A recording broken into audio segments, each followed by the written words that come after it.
Cool. Stream with Akash and Sovryn. My name is Adam Mosney, and I lead community efforts at Akash. So today we're going to be covering the recent announcement of our support for the Sovryn Hackathon and answering your questions about Akash and Sovryn. If you have any questions, feel free to ask them in the chat window, and we'll go over as many as we can at the end of our conversation. One quick note, after the live stream is over, be sure to follow both Sovryn and Akash on Twitter and Telegram, where we can keep this conversation going. So before we get into our conversation with Greg and our guest here today, I wanted to kick things off by giving a few quick Akash updates since we held our last live stream. So in addition to our support for the Sovryn Hackathon, which we're going to be discussing here today, we're helping scale and decentralize web and DeFi with our support of the Solana Season Hackathon taking place right now through June 7th. Be sure to sign up at solana.com or just to find out about the hackathon. We've also announced our partnership with Hashquark. Hashquark is the largest staking company in Asia and one of the world's largest staking providers. We also announced our partnership with Certic, one of the leading smart contract security companies in the world. Very cool stuff. And finally, and in my personal opinion, the most important announcement, we announced one of the newest members of the Akash team, myself, Adam Mosney, where I'm going to be helping lead a lot of our community efforts, such as live streams like this. We'll be on social media, doing a lot of really cool community stuff. So if you have questions on that, feel free to follow us on Twitter and we'll follow up with you. So to learn about these announcements and many, many more, definitely subscribe to the Akash newsletter and follow our blog. So before getting into today's conversation, I wanted to introduce my guests. So first up, we have Greg Osuri, CEO of Akash. Welcome, Greg. How you been? Doing really well. How are you? I'm really excited. This is it's been a while since we did one of these, so definitely excited. But I still, don't have my rig, my typical, high resolution rig. But we'll settle with MacBook. I'm still settling into my new place in San Francisco. I'm good to be back. Cool. Yeah, cool. I mean, it looks good on my end. It looks sharp, sharp as always. This camera, works. Excellent, cool. And then next up, we have Exiledsurfer, who likes to go by a Sovryn. Hey, Exiledsurfer, how's it going? Tell us a little bit about yourself. Oh, yeah. So originally from Malibu, California. So 310. You guys are up there in the 415. 30 years ago, migrated to Austria.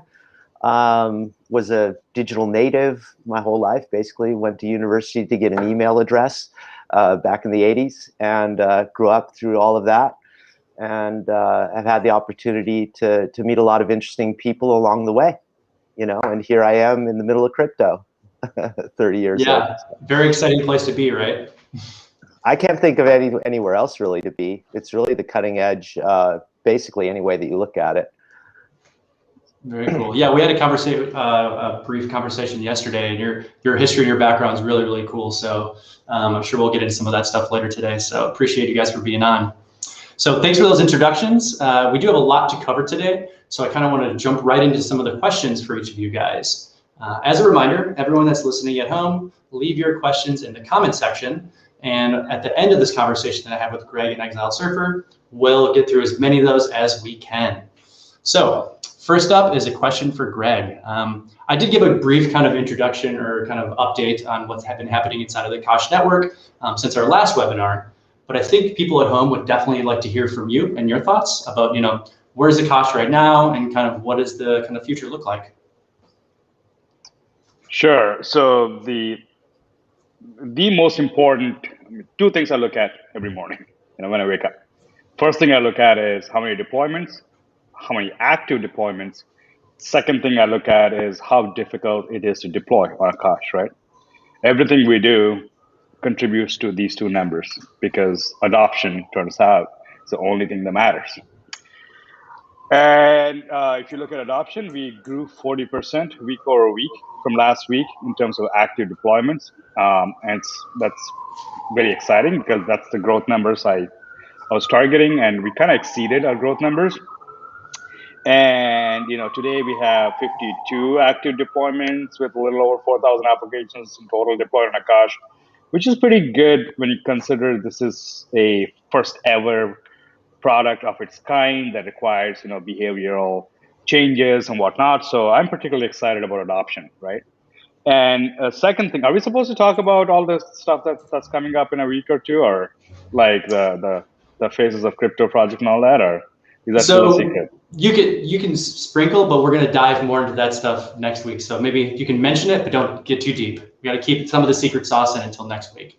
I think it's an open secret at this point, right? Like we are sponsoring BTC Miami next week, in a week or two. It's live on their website, but lots of exciting, really exciting things that are coming up at BTC Miami that sort of, takes into account what we believe in, and also like we're doing this cool project called Faces of Crypto. If you're going to BTC Miami, please hit me up on Twitter. We really are doing this amazing project to celebrate the diversity we have in crypto, right? Like here, I'm sitting with Exiledsurfer, who's completely in a different world, than I am. The fact that we can come together, and the fact that we can all recognize crypto as a great equalizer. So I'm doing this project called Faces of Crypto, where I want to bring people of different diversity, different diverse backgrounds into a single photo book. I'm a photographer, as many of you know, and also interview the folks and really tell their stories into this beautiful medium, an offline medium with a photo book, an online medium where you can actually access some of this content.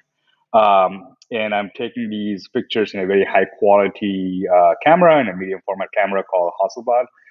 So it's a really good picture and tell the story, right? So the idea is to celebrate crypto as a great equalizer. And that equalizer really, what that means is like the diversity that we have in crypto, really bringing them together in a visual format. I think it's easy to consume. I'm really excited about this project that's coming up in 2 weeks. And if you're going to BTC Miami, make sure to hit me up. And we are coming up with a landing page very soon. You can start registering. Some of the really big ones have, a lot of the founders in the space have expressed interest. So this is an opportunity for you to be, to be, featured with people that are founding crypto companies, investing in crypto companies, that are moving the needle, along with contributors, right? So this is supposed to be a great equalizer. It's supposed to be a beautiful, like, a book, right? So I'm really excited about this book. What else we got going on? Amazing features we're developing. Like I said, like two things that matter really for me: number of deploys going up, time to deploy coming down. So time to deploy is how hard it is to deploy on Akash. Right now, as you know, it's a new product. It takes about 45 minutes to hour and a half to really understand how the system works and how to deploy. I like to see that come down to 2 minutes. I know it's a hard target, but I think we can do it. What does it entail? 2 minutes, right? From 90 minutes right now means phenomenal user interfaces, amazing, both web as well as command line. The product needs to work, and the knowledge needs to, like, people need to understand the product right away, right? It has to be better than what we have currently in the centralized space. I can't quite put a time as to how long it'll take us to get there, but that is a big feature. And third major update we're seeing from a product standpoint is the interoperability. We made enormous progress there. We saw Gravity Dex that did a testing recently with a record number of participants, but I believe about 25,000 or so participated. And the number one liquidity pool created at the Gravity Dex was an Atom, an AKT pair on the decentralized exchange. This is a first interchain decentralized exchange that's considered secure, and the code seems to be working really well. So we should see Gravity Dex deployed on the Akash mainnet very soon. So you'll hear about you'll in a very not too distant future, you're going to see Akash enabled on a DEX on the Cosmos Hub as the premium liquidity pool on there, being the number one whatnot. So I'm really excited about it. There are other things that I can't really talk about, but you should expect really good news in about next week or week after. So. Cool. Yeah, thank you for that. Yeah, there's tons of stuff happening here, and it's hard to keep track of it all. I think I joined about a month ago, and I'm just like, it's a fire hose of not just at Akash, but everywhere. It's Sovryn at every place, right? So kind of transitioning over now to Exiledsurfer. So could you give us kind of a brief overview of Sovryn and what should people know about the project? Well, what people should know about the project is that it's happening on a side chain to Bitcoin that's merge mined with Bitcoin. That's the primary thing, is that it's Bitcoin native, and that you that way hold your own keys. So it's different from a SEX in that sense that there's no custodial relationship. I think those are the two most important things about Sovryn. Also, that the smart contracts from the protocol are deployed, and that we can't do anything about that. It's set in motion and they're out there. The only thing that can be done is via governance vote that we can modify them over a certain period of time. But there is also a phase at which they're just basically unstoppable, uncensorable. And this is why Akash's services are so interesting to us in a decentralized cloud. When you're being an adversarial threat modeler, you want your stuff to be up, and you don't want potential threat actors to be able to take your services down. I know, I really like that part of Sovryn. So just to give you a little more context, today, if you want to bring Bitcoin into the DeFi ecosystem, for whatever you want to do, you want to lend, you want to borrow against it, or you want to do anything, you got to wrap it into an asset, typically WBTC or Rent BTC or whatever wrapped asset. But what does wrapping mean? You're actually giving your Bitcoin to a custodial service, sacrificing your custody and praying that their custodial service, is going to act on your behalf, right? And we all know how that works out. So what I like about Sovryn, what they're doing it natively on the Bitcoin chain, that you can still make your Bitcoin productive without having to sacrifice custody or sovereignty. I mean, as the name suggests, Sovryn is about sovereignty. We really like to support projects like this. Akash is the first decentralized cloud that's crypto native. So really excited to have Sovryn on board, Akash. I think the other thing that was really interesting to bring it so very timely. 2 days ago, we had the Wrecking Ball Wednesday, and basically we were the only exchange that stayed on. Everything else was down. Coinbase was down. Binance was down. Everybody was down. Sovryn experienced no downtime. No shorts were. I think there was a few 2x shorts that were liquidated, but it was up and running through that whole period. And that was kind of, for us, we've had our heads down building for the last 6 months, and we're just focused on those on the daily commits and pushing out the features. You guys are familiar with that, just pedal to the metal. And it's not very often that let's say events come together where your work is proven, right? We're all used to failure. We're iterating through things, and there's always something that's not working right. And so everybody was looking at the market crashing, and we were all watching that. And it was after it all went down by 20K that we turned around and went, wait a second, everybody else went down and we didn't. It was kind of like, wow, So that was a really nice experience this week for the team. For us, is to see the tech so proven, actually, and that on centralized infrastructure. This week proved that centralized infrastructure failed where decentralized infrastructure didn't. End of story, right? That's if anything that has to be proven, this week was a testament to why decentralization is the future. So I'm super excited. So I'd like to pick up right there. So we see decentralization as a tool and not necessarily the end goal. And it's in the community, everybody's always like, it's not decentralized enough. And what they're saying is, okay, there's some people that control the multi-sig, right?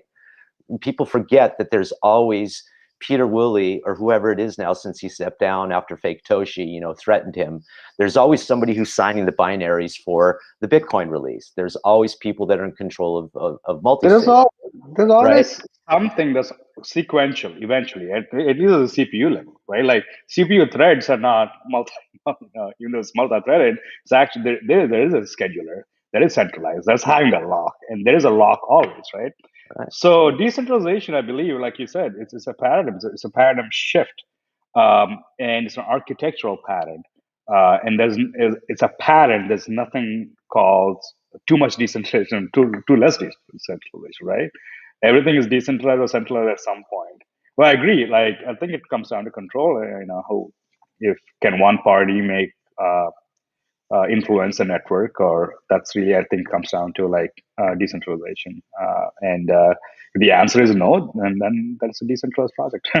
Right, it's a very gray zone, right? It's how much decentralization you have where, and I just feel uncomfortable with always, like, you know, that maximalist piping, decentralization, as if it's the only thing that makes crypto unique. It's just one piece of it. Yeah, please go ahead. I'm sorry, I didn't mean to interrupt you. You wanted to? No, this is great. I mean, I'm watching the chats come in. Like, people love this, so this is fantastic. I appreciate that thoughtful response. So this kind of is a nice segue, though. You guys are kind of getting bigger kind of picture besides just Sovryn and Akash. And one of the questions I'm always curious about from like leaders and thought leaders in the industry is, you know, what is kind of your take on, you know, the state of the industry as it stands right now? Like, do you have any kind of projects or things that you're, drop my pen, things that you're really excited about that's kind of coming down the pike, or that has like officially launched right now? Like, what are some projects you're really interested in besides Akash and Sovryn, of course? Let's see. Well, new projects that are coming on board, I think are, if I had to broadly categorize the things that I'm excited about, you know, at this given stage, number two would fall under two main categories.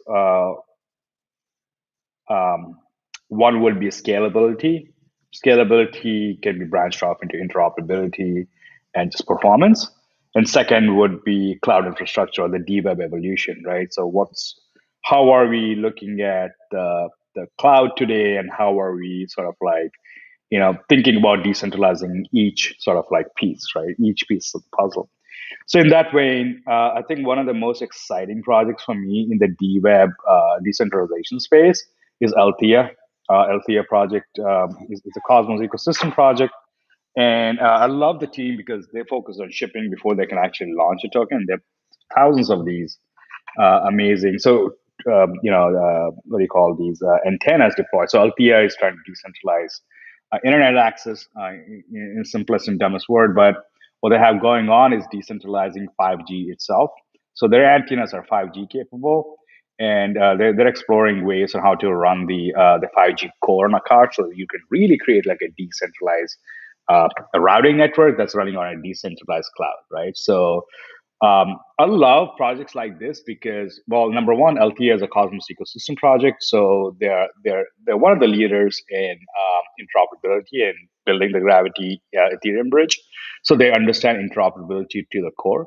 And second is they have massive deployments, you know, before they launch their token, be liquid. I love the teams that actually ship, you know. And number three, they're super technical and they're down to earth, and they ship a lot. I mean, they work a lot. So and so I think the DWeb, this is the most exciting project that I'm really looking forward to welcoming them on Akash. Greg, and you have Greg, yes, can I jump in and talk about Althea as well before you move absolutely. on? Yeah, cool, man. What a great mention. Yeah. I had Deborah come and speak at ETH Berlin 2 years ago. And ETH Berlin 3 was also where it is. We were talking about interoperability, and the Cosmos people were coming together with the Ethereum people, and Udi Vadheimer was there. And there was all of this sort of like, okay, are we going to be tribal? And, you know, all this negative chain stuff. And Althea was right there in the middle of it. Yeah. And so this is also, you know, basically the approach for Sovryn is to be bringing people together. And so when we first spoke, I hadn't realized that Althea was also a project that you're hosting, and I was just like, wow, it's amazing how, as you said at the top of the hour, we come from totally different worlds, but yet we have our eyes spot on the same stuff. Yeah. And so this 5G stuff that they're doing now is really exciting, of doing, you know, decentralized actually hosting and using the networks. We haven't had that sort of opportunity that the networks allow that type of thing to happen. So this is amazing distributed technology that's coming down the pipe. Yeah, 100%. One of the exciting things for me is the way people are thinking and how do you build new decentralized networks, right? With the user in focus. Like Akash, Akash is decentralized and all that good stuff, but really it comes down to like why, right? And if you look underneath the hood, Akash is about empowering the builder. It's about the builder. It's about the creator, right? We put the builder in the middle. We call it builder centric, right? So what that means, we make it easy to deploy. It doesn't matter if it's centralized or decentralized. Our focus is to make that builder's job easy. Number two, we put builder in control of the price, right? And where they want to deploy. So it's really builder setting the price as to how much they're willing to pay. If they want higher quality service, they should be able to pay more versus and lower quality and pay less, right? Althea is thinking very similarly in terms of how do you price bandwidth. Like if you want to send a file really quick and you want this to be done urgently, you pay a premium. But if you don't care about like when it gets sent, but eventually it will send, you schedule in the night and like you come in the morning, you pay much lower. You don't have it's like a transaction fee, right? You want to move fast or slow on the Bitcoin network, you know? Exactly. Right. So yeah, you don't have that kind of flexibility in today's models, right? Because a lot of these are oligopolized and set by a boardroom sitting like on the 42nd floor, right? So I think that people centric and putting user in the middle is what decentralization is all about, and love Althea's approach and a lot of the other new chains that are launching as well. Any project you're excited about besides Althea? So what I'm interested in, so the stuff that's happening on Bitcoin are things like Sphinx Chat. I'm interested in Eric Martindale's work with Fabric. I think Fabric is like really cool. So we're all talking about level 2 solutions, and Eric's been talking about level 3 stuff for years, right? So I think these messaging things are interesting. All of the stablecoin projects are also, you know, we're going to be launching a couple, Money on Chain and Babelfish Money. And I think we're going to see an explosion in, the original promise, you know. So we had all this, I think we're coming out of the altcoin shitcoin to usable coin phase, right? It was clear for me 10 years ago that there's going to be thousands of chains. There's going to be local chains. There's going to be my local, you know, Neustadel on the Donau chain, right? And Althea is a version of that, right? It's just a local cooperative, you know, financial network of providing services for each other, right? So the explosion in usable non-shitcoin coins is actually what I think is interesting, and that's probably a controversial point of view for Bitcoiners, but yeah, fuck it, it's, you know, the future is coming, you know what I mean? And either you run with it and you run with the tech and you optimize your path for your use cases, or you stay stuck in dogma, you know, and I'm not really interested in being dogmatic about chains, you know. Yeah, if you do a reality check, yes, crypto is really in two camps, right? I mean, at the fundamental level, there are two main camps. One is the actual utility tokens. Another one is just gambling, pure gamble, pure speculative. Like if you ask me, like Sheep or Doge and things like this, why are they top 10 or like, you know, top 25?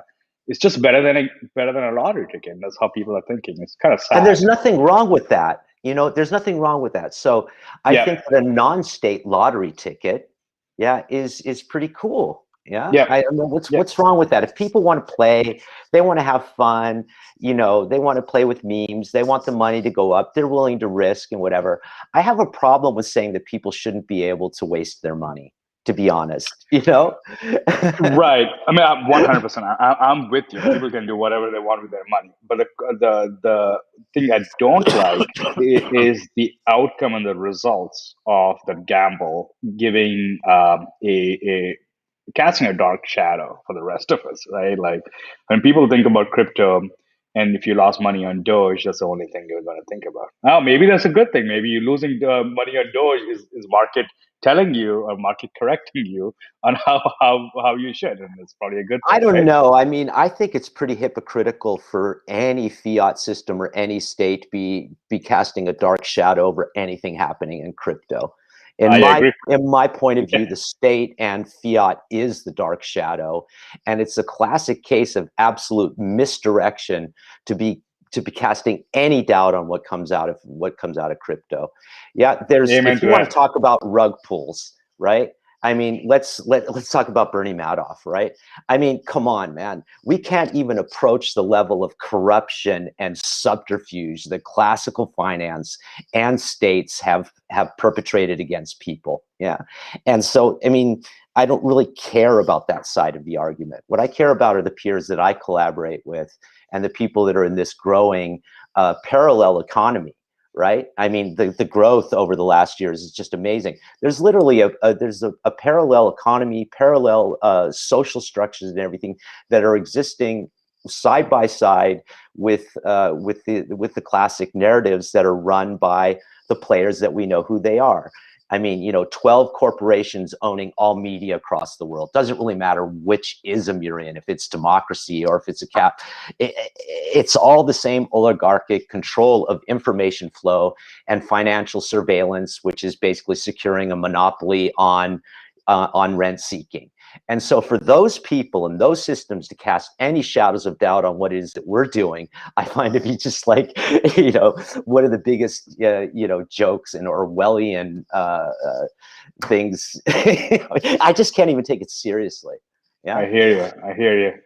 Yeah, I'm with you there. Like, yeah, what 4 companies control 81% of the cloud.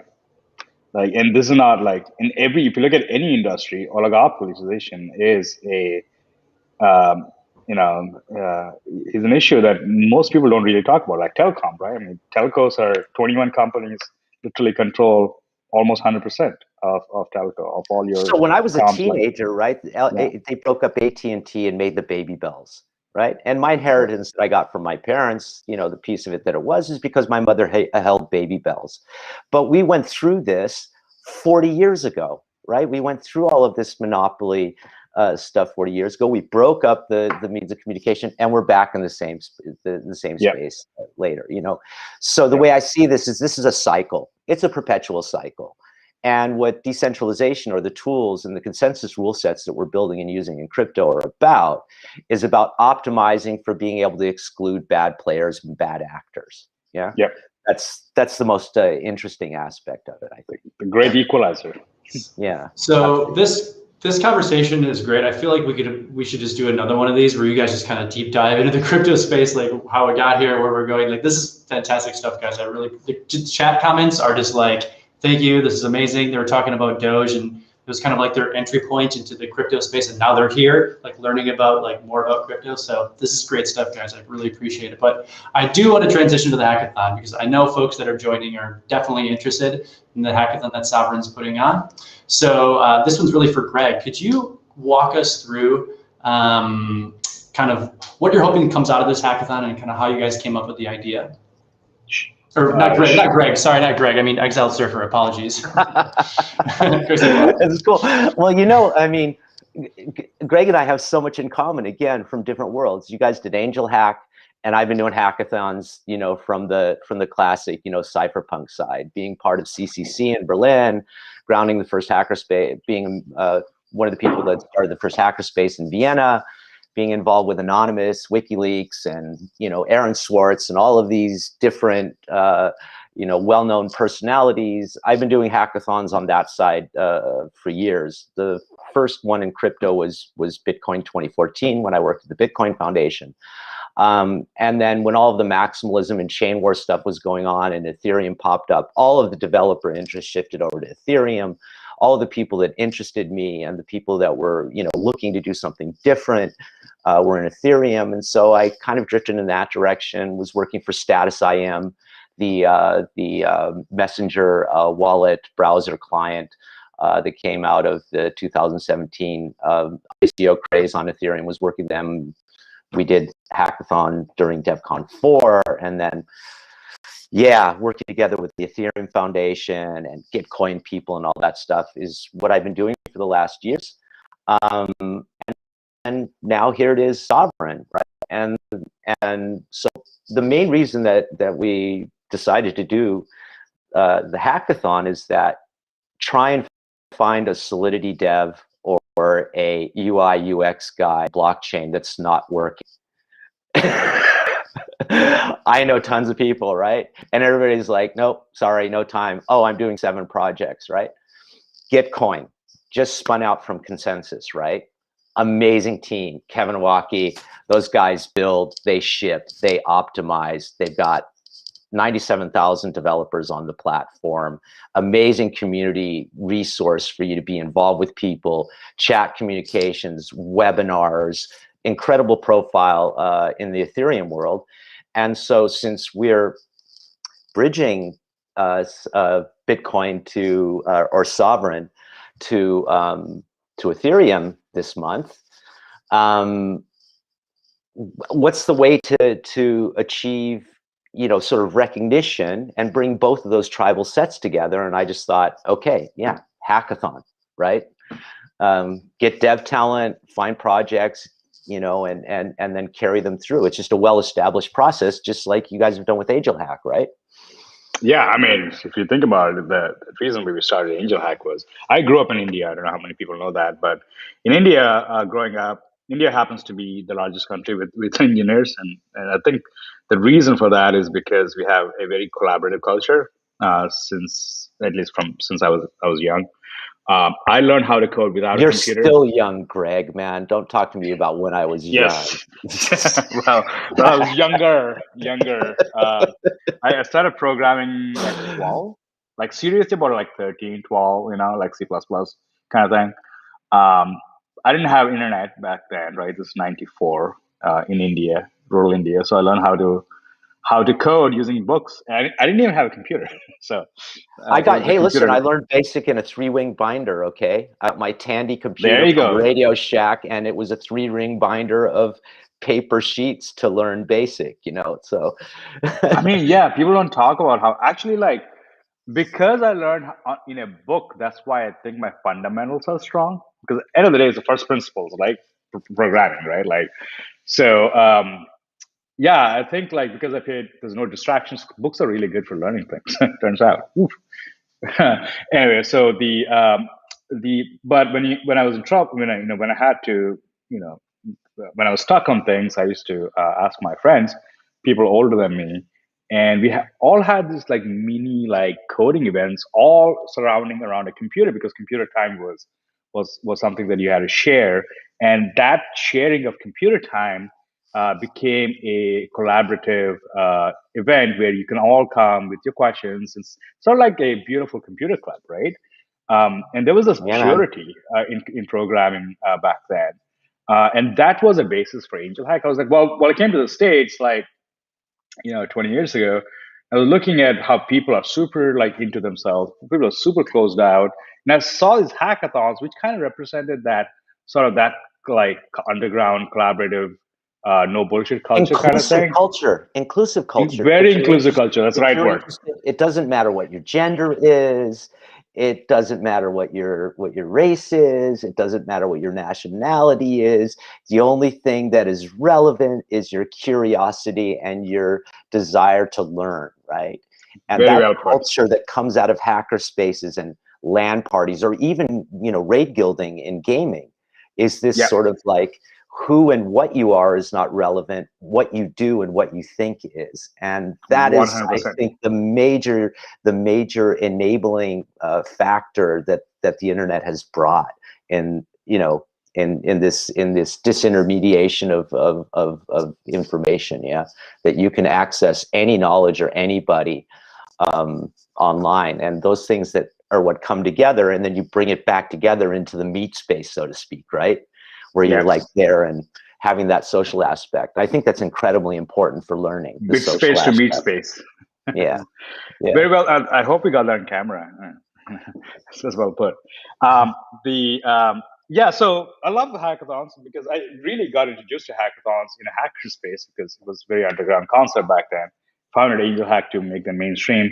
Which one was it? I'm curious. What was your first hacker? So at the Noise Bridge.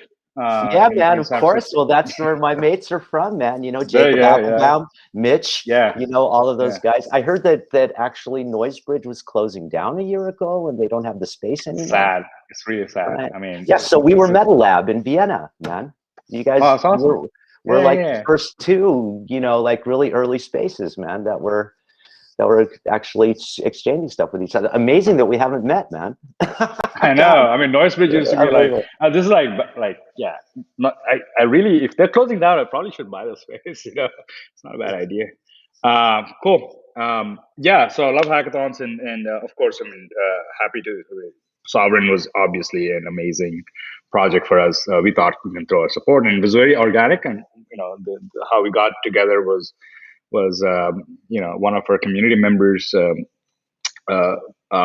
ported Sovryn node onto Akash and did an amazing video on how to do that. And that's how we got connected. We connected in the metaverse, not through a business introduction or something. It's really like people, you know, people coming together and like, hey, you guys should meet. And by the way, this is how you should meet, right? So we met over somebody that's now working for us, right? Like he put up this video, you know, and was just a community member, went, hey, Michael, you might be interested in this. So I was like, yeah, okay, of course I'm interested in a command line video of, you know, running a node. I just throw it up on Twitter and then you guys are like, wow, hey, cool. And then here we are, he's working for us now. And we're doing this project together because of a community member that crossed both things. Yeah, so that's awesome. But it's magic. So I think this is a great transition into the challenges that Akash is looking for to actually be built through all the different attendees. So Greg, could you walk us through a couple or a few of the challenges that we're looking for folks to actually build out to gain potential access to that 100K in AKT? Yes. I think we have 3 sets of projects, right? The first one is like, the way I describe it is, please do not host on Amazon Web Services. Whatever you do, just don't. Like, pick a data center. Don't forget Akash. Pick a data center. Just say no. You know, pick a data center, small, big, or whatever, right? Just try to stay away from Amazon. I mean, they're just bad people. There's no doubt, you know. Yeah, the second, you know, worst is probably Google and Microsoft, and you know how they are, right? Like, so anyway, so the point being, the first challenge is to get you off Amazon and get you hopefully into Akash, because if you really have to compare tools, I think Akash is just better user experience. Why is that Amazon? I'm not saying this, just go deploy something on Amazon. Go deploy a Sovryn node in Amazon, go deploy a Sovryn node in Akash and tell me which was easier, right? Just really simple. So the first challenge is to just deploy whatever your workloads. Like you can build your smart contracts in your on the back end on Sovryn, your front end, ideally you want to run on a non-centralized server like Akash, right? So that's the first challenge. The second one we're doing is, well, storage. Like, so Akash is great, but it doesn't have the, the credibility and the notion that Amazon is easier, right? Like, and a big question we get asked is storage. How do I know what to store on Akash is going to be there? My question to you is like, how do you know what you store on Amazon is going to be there, right? Like nothing in the world today is resilient out of the box. Thinking that, hey, you have a disk and the disk is going to be there forever is such a... How many CDs do you have that don't work anymore? How many CDs did you burn that were like in that generation, right? That we were like, we're going to have this forever. How many don't work anymore? Yeah, right. So nothing you put out there is going to be there. just do not assume Amazon is not going to go away. I mean, of course, it's a lot more evident now, but any resiliency comes through redundancy, right? So you always need multiple Yeah. copies. You always need to check how they are doing. You always need to do things in order for you to be resilient. It's not just a passive act. You get a disk on Amazon, it's good to go. Like nothing works, right? So in that Entropy. vein, entropy, exactly. Everything In is that entropy, vein, right? Everything is decaying. Yeah. constantly changing, exactly. So the thing is, like, the thing you want to think about is like, well, how do I deploy a resilient architecture on the cloud, decentralized or not? So you got to maintain backups, right? So one of the amazing things people are coming up with, like in our community, is resiliency over interoperability, right? So people are storing data on Skynet or Saya, right? Skynet is a storage, network, um, and using Akash for compute. So Akash provides hot storage. That means it doesn't do long-term archival storage. For that, we have Filecoin, or we have Saya, and we have Filebase, which connects Filecoin and Saya. I highly recommend Saya over Filecoin. I think this is a better product. It's got better experience, and we have ton of content people are using with Saya and Akash and Handshake, right? So the second challenge would be for you to store your data on Saya and use Akash as your hot storage and hot deployment. There are a few guides and examples. If someone can post on the chat, would be helpful. So, and the third challenge would be identity and login, right? So this is a challenge. It's a bigger challenge. I don't know the solution to this, but if you a big challenge, like we don't have email addresses in Akash, right? So it's not a permission system. So that presents a very interesting challenge. How do you identify someone? Like, okay, we have your public key addresses, right? So is that enough, right? Uh, but multiple people can have public key addresses. So there's Sybil attacks that could happen, right? So the identity is about like how do you ensure that the system is permissionless and sovereign while giving you the ability that you're used to in the current like development frameworks, that is identity, a strong identity. So those three are different, of course, levels of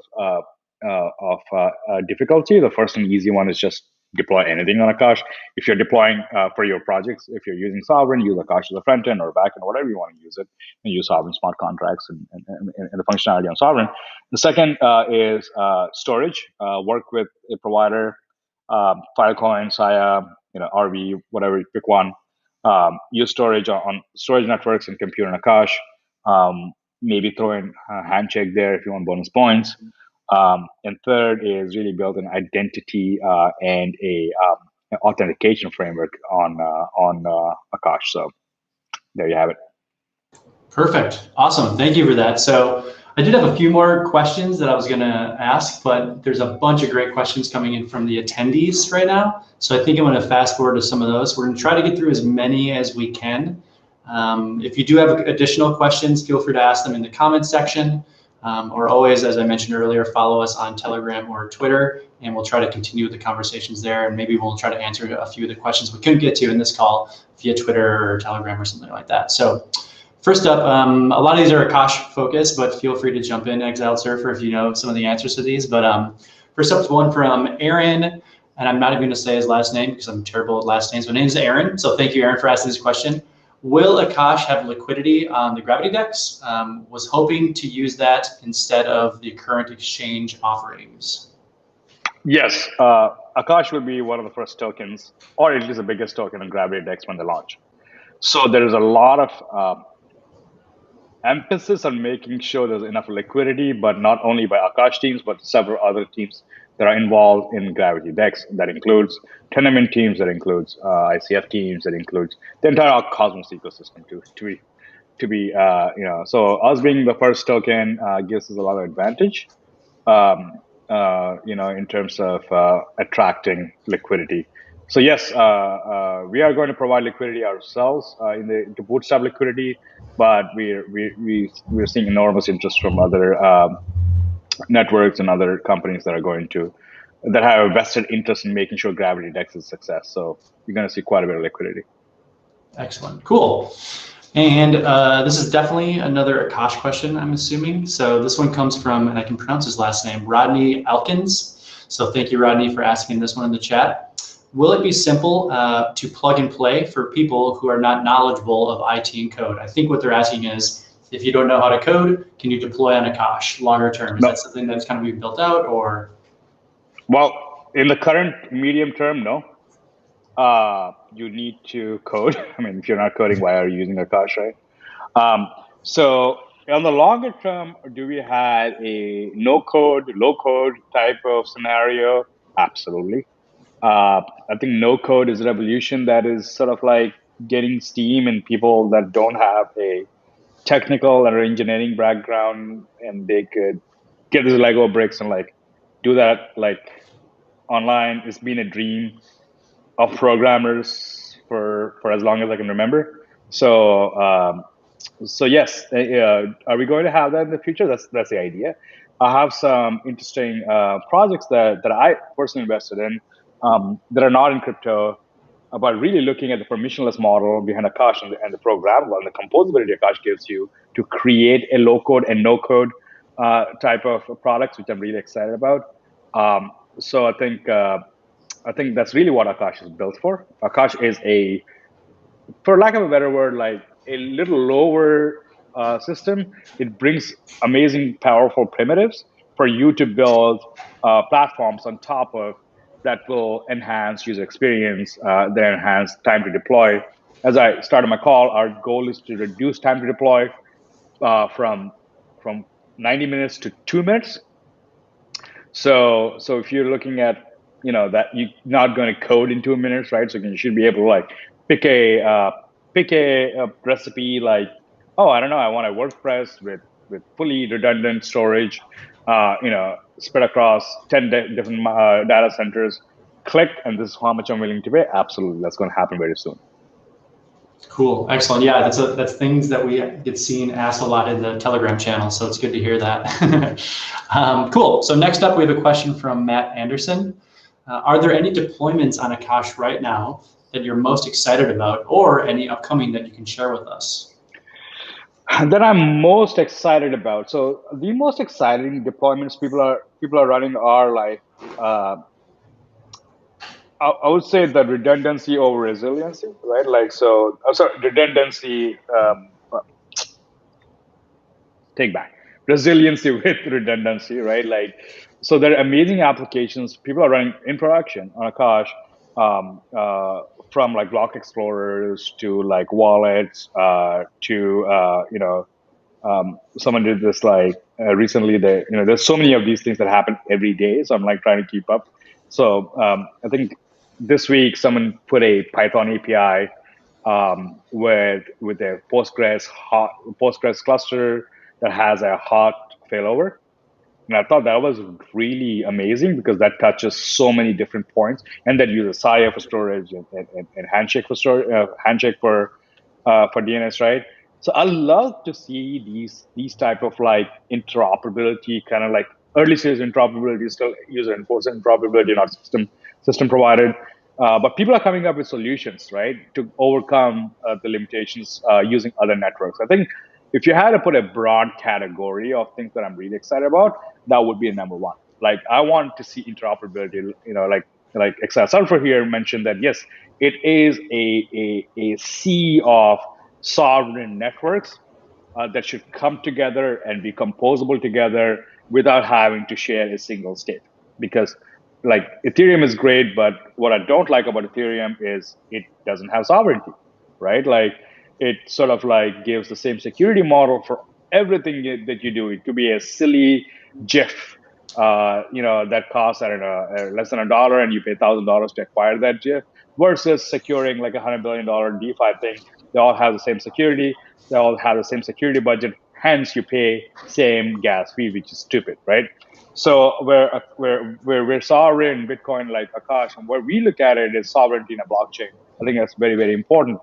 And I love seeing projects like that touch different networks, because they're really proving, yes, you can be a sovereign and be composable. And I think that's the future. So that's the most exciting things that that I look forward to. And like I mentioned, like one of the most exciting thing I'm seeing right now is, and this is no secret, like I think Helium is running their testnets on Akash, right? So Helium is one of my favorite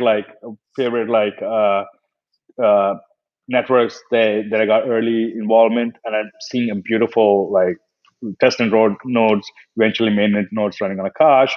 And I'm seeing Skynet, right? So a lot of folks are running the API servers. Skynet has a beautiful web-based frameworks now, JavaScript-based frameworks where you can build pretty highly functioning applications using Skynet as a backend. They have like these like leaderboard APIs and whatnot, and those APIs are still like kind of quasi-centralized, like notification. You want to send an email to someone, so that requires a server. Akash comes into play, and third category of like things that I'm really excited about Akash is the moving the edge, moving like the needle so far out, like Althea deploying their 5G core on Akash and routing all the traffic through Akash servers, right? So the nodes themselves, the antennas become the edge nodes, and they do all the sensing or collecting from the radio waves, and they send all those radio waves to Akash's network, and those Akash network really processes the 5G of the future, right? So if you think Althea is going to be the future, so that kind of stuff, you'll not. It doesn't like you probably won't see an impact in the next year or two, but 3 to 4 years down the line, when Akash becomes a network that powers 5G because of another decentralized network that's interoperating with Akash, I think that's the kind of stuff that I get super excited about, man. Like so yeah, there are stuff that is happening right now that's super exciting, but the stuff that is happening right now, but it's going to have an impact in like 2 or 3 years, is the stuff I'm really excited about. Cool. So I think I'm going to I'll have time to ask one more question, and then we're going to go to a secret prize giveaway, which a lot of people on our stream might be familiar with. But I think this one can kind of be opened up for both of you. I think Greg might have a little bit more to say, but Exiledsurfer, you might have some thoughts as well. So this one's coming in from Ayush Chopra, and it is, thank you for the question, Ayush. How future-proof is Akash? What stops big players like Azure, AWS, Google Cloud to deploy same technology under their banners, given decentralization is the future? You want to take that, Exiledsurfer? Or I think it's for us. Yeah, I figured you might have something to say. Let me rephrase the question. What is going to stop Goldman Sachs from creating a DeFi project like Sovryn?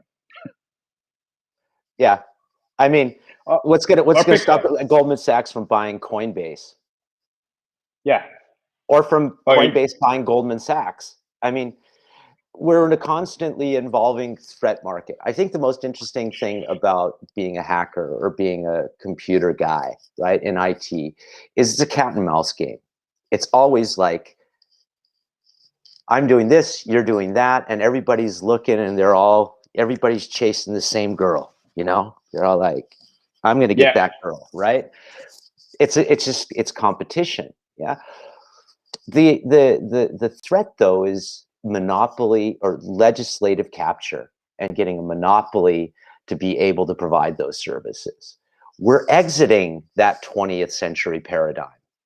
The tech is already there, that we have alternate webs, we have alternate file systems, we have alternate DNS. By the way, we're also doing HNS and ENS integrations and RNS integrations with Sovryn. Same thing. Everybody should be able to talk to everybody.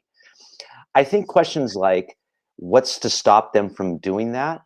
The end game is that they do things this way.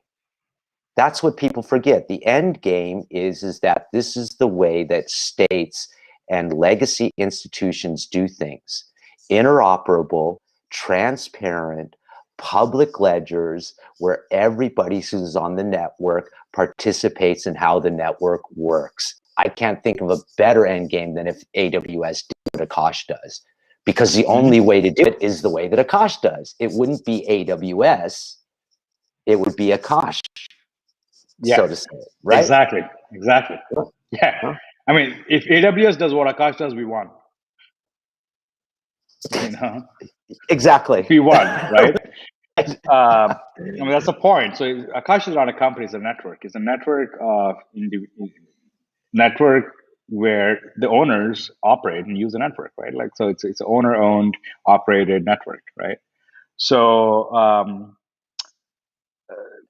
so to add to that, right? Like in the early days, what open source systems, and the bigger conversation, like how do open source systems, um, thrive over closed source systems? How did Linux thrive over Microsoft? How did Kubernetes thrive over, other kind of quasi open source systems, I guess, like, or like, well, over Heroku, for lack of a better word. I think Heroku was the first one to do containers. Why did Docker win over Heroku, right? Like, because like open systems, historically speaking, have always exhibited to have the highest forms of scalability. Internet, right? For example, internet succeeded where AOL failed because it's a permissionless and open system. When you open up the system to people and you remove all the barriers from them, for access, for sovereignty, for privacy, right? People tend to like have more trust building on the systems, right? Like, and earlier they are these systems with hyper customer focus or user focus, they always win over the big guy because the curves are usually this way. They go very, very, very, very slow at first, and then sudden, right? And look at Kubernetes. Look at any open source system historically that won over closed source systems. That's and why we yes, say all in the time, beginning, gradually, then suddenly, right? gradually Like, and suddenly, and I've seen this yeah. so many times happen, right? Uh, so on that, in that vein, the only thing that matters is that chart, like how many people using it, right? How many, and is that chart growing in an exponent, in exponent that that if you really chart it out, can we take over, right? Like, but again, these things are so hard to predict, right? You can't really be like, oh, today your growth is like 40%, and there's no decay, and like yada. But Can I ask ultimately, you a it comes question? down. Can I ask you a question, Greg, on that line? Mhm. Did you anticipate Microsoft buying GitHub? No, Right? right? Like, No, not boom, in a million years, right? And that Yeah, Microsoft doing that exhibited an incredibly enlightened point of view. People went, oh, it's dead now. But I think Microsoft is smart enough to not kill the golden goose, right? yeah, They recognize the trend that things are becoming distributed yeah, and yeah, not centralized. So, yeah. And that's mm, the big companies don't really compete with small companies doing the same thing that they're doing. They go buy them or they get involved once they realize that this is the way of the future. And that's always been the case, right? Like the ones that don't adapt die, like AOL, right? The ones that adapt win, like Microsoft and like these IBMs and big players, right? They go and acquire. So it'll be interesting to see how acquisitions will work in like a decentralized world. Like they buy tokens. If Amazon wants to this start is using amazing. Akash. This is an amazing shift, right? So the trajectory for us, let me bring it back to the hackathon if I can. Okay, so my vision for the way this works. So we assist people with bounties and the people that come up with great projects, we then support further with grants, and the people that build further and show that they have tenacity to continue delivering on their code. Then we look at people who have VC and we say, okay, we're willing to give you some capital now. It's the classic thing. The way that we want to do it on Sovryn is by doing those funding via token launches on the Origin platform, right? And the argument that I'm making to VCs now is that owning IP is over. Owning IP to capture eyeballs, capture the market is over. The train's already left the station.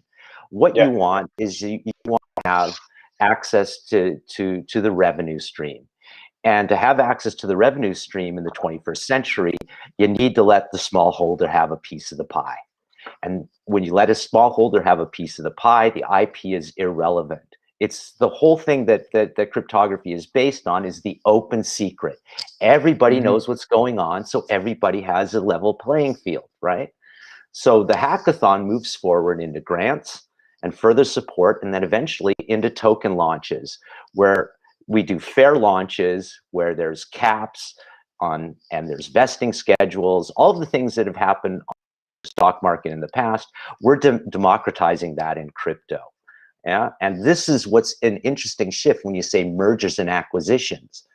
The most exciting thing for me in this space is Ethereum, all of the little DAOs that came out of Moloch DAO, from Metagame, everybody's owning equity in each other and exchanging their tokens on this amazing distributed network.